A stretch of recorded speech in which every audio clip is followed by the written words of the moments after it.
When you don't have a center, you come in and see one physician who tells them their idea of what's going on, and then they refer them to another doctor. You have to make an appointment. It takes weeks, sometimes months to see that doctor. And during that time, you're sitting there with a tumor in your brain and you're concerned and your family's worried. With our center, you can come in and see the neurosurgeon and the endocrinologist on the same day. Most likely get your imaging studies and your visit with the ophthalmologist the same week.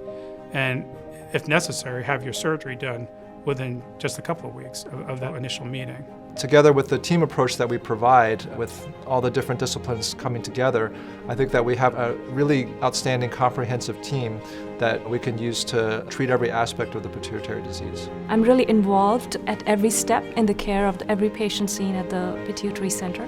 So every patient with any form of pituitary disorder, whether it's a tumor located in the pituitary gland or any infiltrative disorder or just pituitary hormone dysfunction, needs to be evaluated by an endocrinologist. I'm a neuro-ophthalmologist, and what I do is by talking to patients and examining them, I uncover visual or problems that have to do with eye movements with regard to pituitary tumors, and that information is very helpful to all of us in deciding as to how to best approach the patient's problem.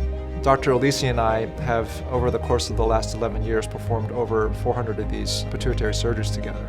So we've been working for a long time with really outstanding outcomes, and we feel that we provide world-class care for these types of lesions. For most of the patients that we operate on, the recovery process is actually fairly short-term.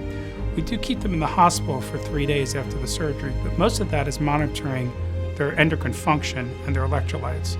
From a surgical standpoint, most of these patients probably could go home the day after surgery. When they are released from the hospital, they're typically taking it easy for a week or two at home.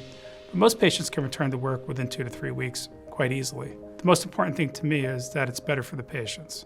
That's always been the case with me my entire life in my practice. You try to treat patients like they're your family members, and you're going to get good results.